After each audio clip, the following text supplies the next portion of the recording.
प्रिय विद्यार्थियों नमस्कार। मैं डॉक्टर सहदेव पारे श्री गोविंद गुरु राजकीय महाविद्यालय मासवाड़ा से। विद्यार्थियों आज हम बीए तृतीय वर्ष के समाजशास्त्र विषय के द्वितीय प्रश्न पत्र ग्रामीण और नगरीय समाजशास्त्र की आज की हमारे टॉपिक पूर्व औद्योगिक अर्थव्यवस्था के विषय में चर्चा करेंगे। तो इस सब चीज़ों को जानने से पहले हमने पूर्व के वीडियो में, पूर्व के पीडीएफ में आपको अर्थव्यवस्था का अर्थ और उसकी परिभाषाएं बताई थी और आर्थिक व्यवस्था के विषय में हमने कहा था कि आर्थिक व्यवस्था जो है वो मानव जीवन का आधार है और ऐसा कोई भी समाज नहीं है दुनिया में जिसमें अर्थव्यवस्था के महत्व को स्वीकार न किया गया हो। किसी भी समाज की आर्थिक व्यवस्था या अर्थव्यवस्था समाज के मनुष्यों के जीविकोपार्जन के साधनों की ओर इंगित करती है। इसमें हम उस समाज के मनुष्यों के उत्पादन, उपभोग, विनिमय और आदि के विषय में जानकारी प्राप्त करते हैं। आर्थिक क्रियाओं का जो ये संगठन बनता है, जो इसी संगठन को हम कहते हैं कि वो हमारी क्या अर्थव्यवस्था है, इकोनॉमी है। और अन्य शब्दों में ये कह सकते हैं कि अर्थव्यवस्था का संबंध उन समस्त प्रकार की क्रियाकलापों से हम ले सकते हैं जिनसे लोग अपने सीमित साधनों का आवंटन कर अपनी आवश्यकताओं की पूर्ति करने का प्रयास करते हैं। एक साधारण सी परिभाषा बोलचाल में हम काम में लेते हैं जिसमें ये कहते हैं कि मनुष्य की जो आवश्यकताएं हैं वो असीमित हैं और साधन जो हो गए सीमित हैं। इन सीमित साधनों के माध्यम से असीमित आवश्यकताओं को पूरा करने का जो प्रयास है या पूरा करने की जो प्रक्रिया है उसी को हम क्या कहते हैं कि वो हमारी अर्थव्यवस्था है। आज के वीडियो में हम पूर्व औद्योगिक अर्थव्यवस्था के विषय में चर्चा करेंगे कि पूर्व औद्योगिक अर्थव्यवस्था क्या है, what is the pre industrial economy. जब हम प्री इंडस्ट्रियल इकोनॉमी की बात करते हैं तो पूर्व औद्योगिक अर्थव्यवस्था जो थी वो ऐसा मानते हैं कि कृषि के चारों ओर केंद्रित होती है। उद्योग और हस्तकला कौशल, उद्योग जो है वो संपूर्णतः हस्तकला कौशल के द्वारा संचालित होता है और स्वभावतः उत्पादन और उपभोग की मूल इकाई जो है वो परिवार ही होती है। यानी कि ऐसी जो पूर्व औद्योगिक अर्थव्यवस्थाएं जो है उनमें उत्पादन और उपभोग की समस्त जो इकाई है, संपूर्ण जो इकाई है या मूल इकाई जो है वो परिवार को ही मानते हैं। ऐसी उत्पादन व्यवस्था के लिए विस्तृत विनिमय प्रणाली की आवश्यकता नहीं होती है और यानी कि किसी प्रकार का बैंक मुद्रा और जटिलताएं जो हो वो इस प्रकार की अर्थव्यवस्था में विनिमय की नहीं होती है। केवल प्रत्यक्ष और वस्तु विनिमय यहाँ पर प्रचलित होता है। श्रम विभाजन और विशिष्टीकरण का बहुत ही कम मात्रा में हमें दिखाई देता है। और जहाँ तक व्यावसायिक प्रशिक्षण की बात करें तो किसी प्रकार का औपचारिक प्रशिक्षण जो हो यहाँ नहीं होता है। गुरु शिष्य परंपरा या पिता से पुत्र के द्वारा इस कौशल का जो हस्तांतरण है वो यहाँ पर किया जाता है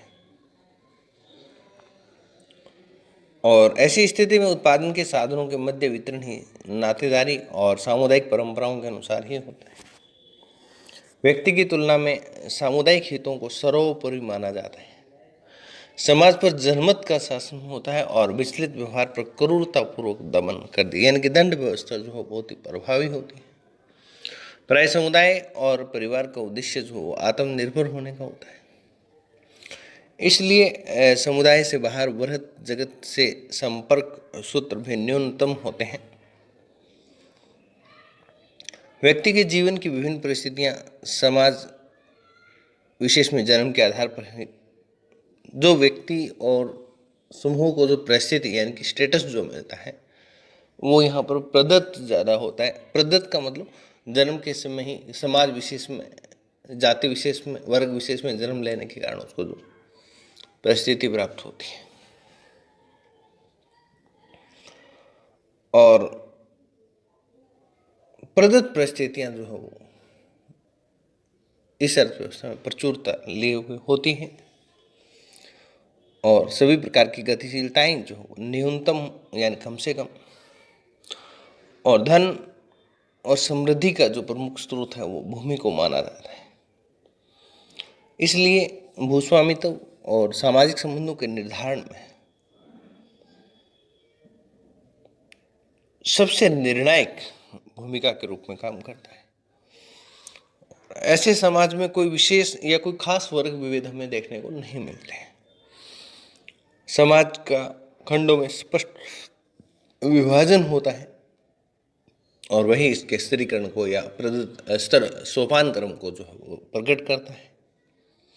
भूमिपति और पुरोहित लौकिक तथा आध्यात्मिक शक्ति शिखर के सर्वोच्च बिंदु पर होते हैं, यानी कि भूमिपति और पुरोहित दोनों हैं लौकिक और आध्यात्मिक, सांसारिक और अध्यात्म की दृष्टि से भी उच्चतम स्थान पर माने जाते हैं, या इस स्ट्रेटिफिकेशन में सबसे उच्च स्तर पर इनको रखा जाता है। ये जो सारा विवरण जो विद्यार्थियों हमने आपको बताया अभी, ये पूर्व औद्योगिक अर्थव्यवस्था में ऐसा नहीं मानना चाहिए कि नगर नहीं थे या नगरों से उनका कोई व्यापार नहीं था क्योंकि हमने अभी तक एक सीमित विनिमय की बात करी, सीमित व्यापार सूत्र की बात करी और सीमित व्यापारिक संपर्कों की बात करी और आत्मनिर्भरता की जब बात करी, तो इसका मतलब ये नहीं है कि इस अर्थव्यवस्था में नगरों का कोई स्थान नहीं था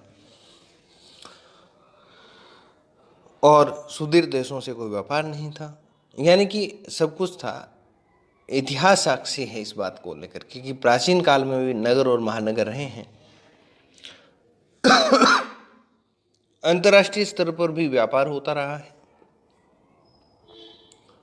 भारत में तक्षशिला, वैशाली, पाटलिपुत्र आदि जो हो इसके उदाहरण नहीं है व्यापारिक प्रतिष्ठानों के रूप में या व्यापारिक घरानों के रूप में, और इस चीज के हमें कुछ निर्विवाद या स्वयं सिद्ध प्रमाण भी प्राप्त हो गए और इससे भी और बैक जाएं और अधिक प्राचीन काल में जाएं तो मिस्र में रोम, मेसोपोटामिया और चीन से भी व्यापारिक संबंध थे। पूर्व औद्योगिक अर्थव्यवस्था जो है वो अधिकांश जीविकोपार्जन पर आधारित अर्थव्यवस्था थी, यानी कि व्यावसायिक नहीं थी और व्यापारिक नहीं थी। उत्पादन का जो नजरिया था, उत्पादन का जो कारण था, वो उपभोग की दृष्टि से किया जाता था। वाणिज्यिक दृष्टि को ध्यान में रखकर के उत्पादन नहीं किया जाता और जनसाधारण का जो स्तर था, जीवन स्तर जो था, लाइफ स्टैंडर्ड बहुत ही निम्न स्तर का था।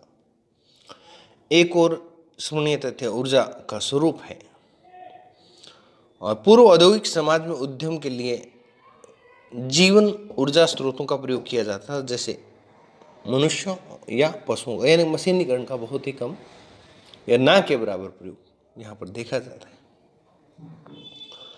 पूर्व औद्योगिक अर्थव्यवस्था का जो प्रतीक है वो हस्तचालित मिलें हैं या हस्त संचालित फैक्ट्रीज हैं, और अर्थव्यवस्था जो है उस समाज की उपव्यवस्था होने के नाते समूची सामाजिक व्यवस्था एवं अन्य उपव्यवस्थाओं के से संरचनात्मक एवं प्रकार्यात्मक दोनों रूप से जुड़ी होती है। इसलिए स्वाभाविक है कि पूर्व औद्योगिक अर्थव्यवस्था वाला समाज अपना एक विशिष्ट रूप रखता है और समाज की सभी उपव्यवस्थाएं उस समाज के लक्ष्यों की पूर्ति में अपना अपना योगदान देती है। और कल के वीडियो में हम इसके कुछ विशेषताओं के विषय में चर्चा करें कि पूर्व औद्योगिक अर्थव्यवस्था की विशेषताएं क्या है, या पूर्व औद्योगिक अर्थव्यवस्था को और अधिक बारीकी से यदि समझना है तो हम इसकी विशेषताओं को आवश्यक रूप से ध्यान देंगे। वो आगामी वीडियो में हम आपसे चर्चा करेंगे। तब तक के लिए धन्यवाद।